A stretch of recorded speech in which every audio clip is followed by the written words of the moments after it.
it can get frustrating for agents having to show the same home 2, 3, 4 plus times to the same buyer because they're just still on the fence and they're worried that they're overpaying or they're worried a better home's going to come on the market the next day.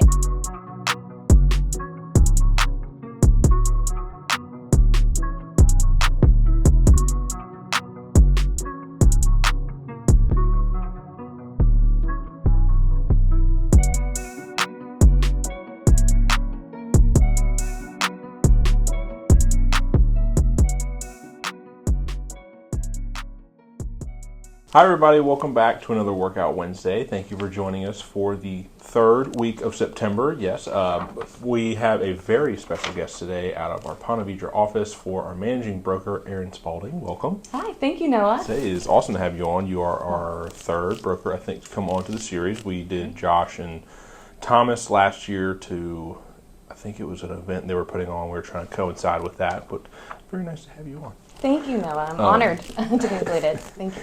So for the first question, I want to kind of discuss your path in real estate because you have an interesting path. So you started out as an agent, and then you went to another brokerage for a little bit, and then you came back, and then you went into the assistant manager's program, and then now you are the managing broker of the Ponte Vedra office. So I kind of just want to pick your brain on what is now the most exciting part of becoming the broker manager of the Ponte Vedra office? Great. Yeah. Well, actually, even prior to real estate, I kind of started my career, or where I really felt it took off, was in private club membership sales and marketing, working for high-end private clubs, helping sell a lifestyle. Yeah. And I realized how well that translated into real estate. Because, a lot of it does transcend. We're not just selling homes. It's not just what's between the four walls, but it's the lifestyle, it's the experience that people are going to have in that home and in that community. So that really showed me how deeply lifestyle influenced people's choices. And so when I transitioned into real estate, I realized those same principles applied. People aren't just looking at buying a home, they're buying their lifestyle. They're buying... a lot of real estate decisions are driven too by lifestyle changes, say birth of a child, marriage, death of a family member, or maybe kids are moved away, they're empty nesters, they're elderly and they're downsizing. So I see what you're saying, where a lot of the lifestyle changes, it was transferable. So I was working closely with realtors in that membership role, because I wanted to help explain to the realtors what type of lifestyle that their customers or clients, I was working with a Berkshire agent, could experience in this new home and in that community. And so I got to know a lot of realtors and worked closely with them at different brokerages. So when I became licensed, I chose Berkshire Hathaway because of the level of training that they provide, and I wanted to be more than 100% confident in what I was doing, working with these people, making these big life changes and a big decision, and working with their largest asset in most cases. So I wanted to be knowledgeable and confident in what I was doing as well. So I chose Berkshire Hathaway. So that's part of where now being in this role as a broker manager is so special to me, because yes, while I did leave and gain some experience at other brokerages, this is where I started my real estate career, was in the Ponte Vedra office. So being able to come kind of for full circle and, starting from where I sat in their chair in this office, meeting with Holly at the time as the managing broker, and appreciating the culture that she had created in this office, and then being able to come and be that for the agents here and be their support, and watching them grow and being a part of helping them grow and be so successful in this talented office that we have here is just really humbling and really fulfilling for me personally. Watching them collaborate and really come together for their clients and support them, it's really just been the best part of my role. And you've been killing it, absolutely. Trust me, we've seen all of the emails come in with, it seems like every week you're getting another just like stellar agent to come in. It's awesome.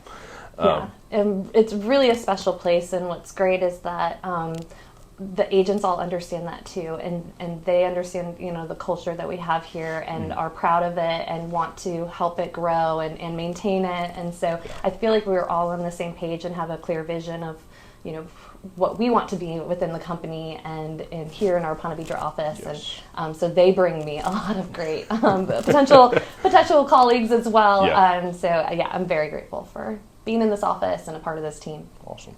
So as we are kind of approaching this final quarter, a lot of agents are kind of thinking about, what does this next year hold for me? What do I want to do? What kind of goals do I want to hit?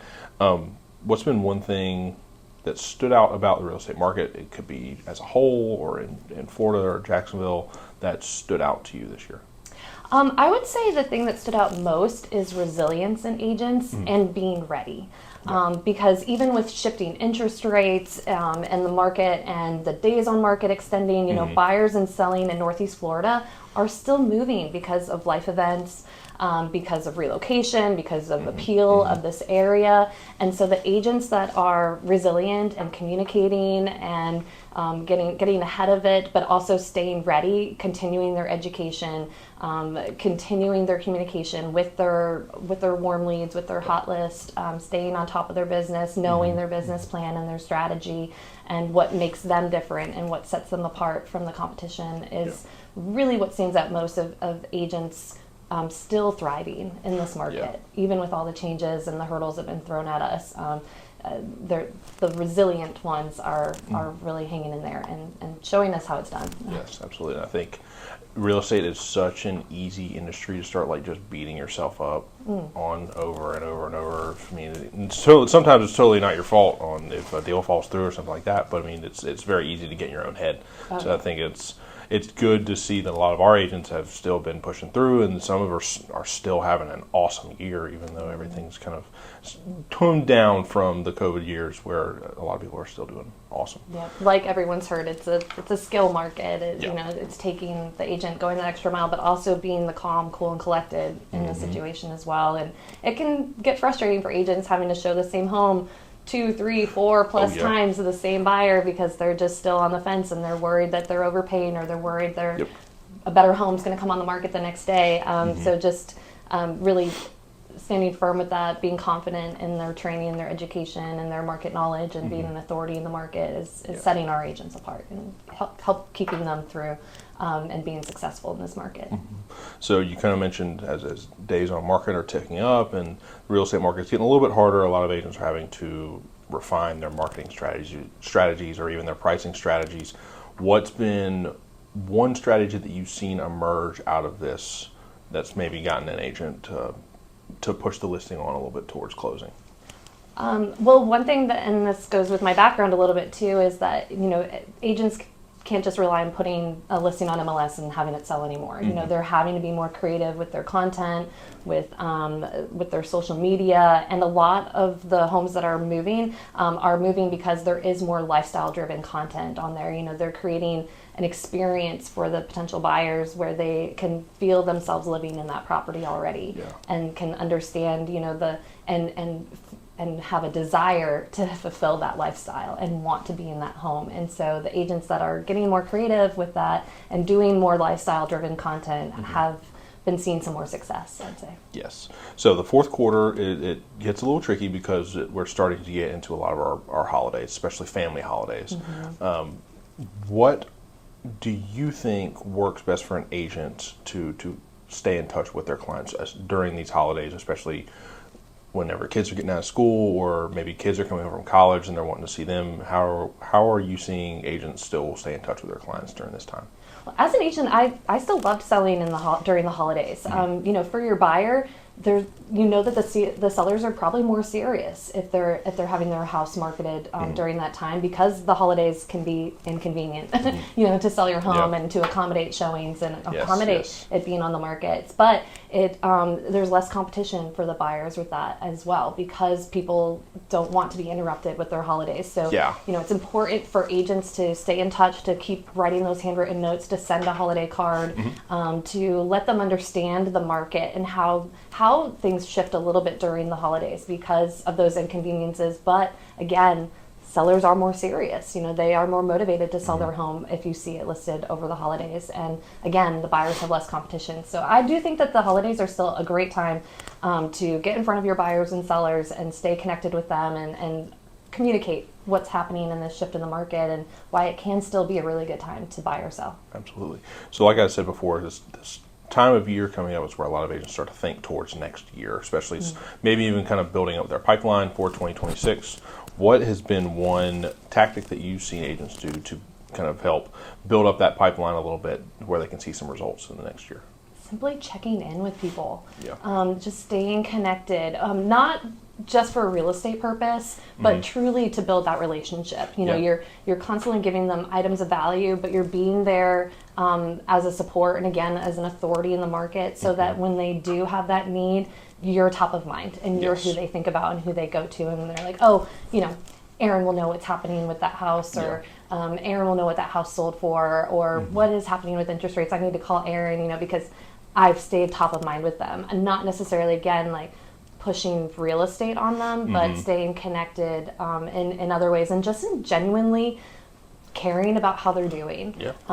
Just checking in. I say this a lot in my Working with Sellers class, you know, sending, when it's someone's birthday, not just posting on social media, but going the extra mile to send the text, pick up the phone, leave a funny voicemail. You know, I recently did that with some people, and they were surprised. They weren't expecting to get a phone call from me, but it was someone that I had their phone number in my phone already for a reason. You know, I saved it, so it was like, why not just take that 2 seconds it is to go a little bit extra and touch them, and they're going to remember that, and they're going to feel that, or that handwritten birthday card or note. So, you know, just kind of grabbing a quick coffee, staying in touch with people, you know, doing that extra step that, you know, because everyone knows 10 or 15 realtors, and they probably all are posting on their Facebook page for when they have a special occasion or a life event. And so going that extra step and making it more focused about the relationship, that showing them that you care, will set you apart. Yeah, I think it is so important now, especially in such a digital world, to go that extra step and build an actual human connection, because I think like you said, people just aren't expecting it anymore, and when it does happen, it just, it makes their day, or they'll immediately just remember that, and it's so important now just to have those relationships beyond the transaction as well. I hear a lot of our agents talk about their tactics is the wrong word, because it sounds like they're doing it strategically, but their methods of staying in contact with their clients following the closing is purely all relationship building, because they do. I feel like a lot of our agents do truly care about their clients. They do, yeah. And people want to feel remembered. Yes. And when they feel that, and they feel that from you, then naturally, when something arises real estate related, they're going to think about you. So it's it's a no-brainer to add to your pipeline and to help it grow. So was there ever a piece of industry standard advice that you heard, maybe when it was first starting out, or it could be just a few weeks back, that you feel is kind of outdated now? I would say buying leads and cold calling is outdated. It needs to be more than that. It needs to be more relationship-based. People that you're just cold calling or buying a lead from, they don't know you, like you, and trust you. And they do know 10 or 15 other realtors, and they don't understand your value, what you bring to the table, and they're not going to understand why you deserve a commission. And it's going to be hard. And not that it can't be converted and that you can't successfully sell to someone that you met through cold calling or through a lead that's bought. But the bulk of your business, the most successful that you're going to be from your business is going to be from those relationship-based clients. And so I do think it's important to just continue to create value-driven content and really being present in your community, and not just serving in it, but being seen as a representation of the community. It is really going to help drive your business, and will go much further than old school scripts. Yes, absolutely. So for the final question, what do you believe is one thing an agent should do before the end of this year in the final quarter that will set them up for 2026? Honestly, it's going to come down to doing a business review, kind of looking back on your year, saying what worked, what didn't, and where did your clients come from?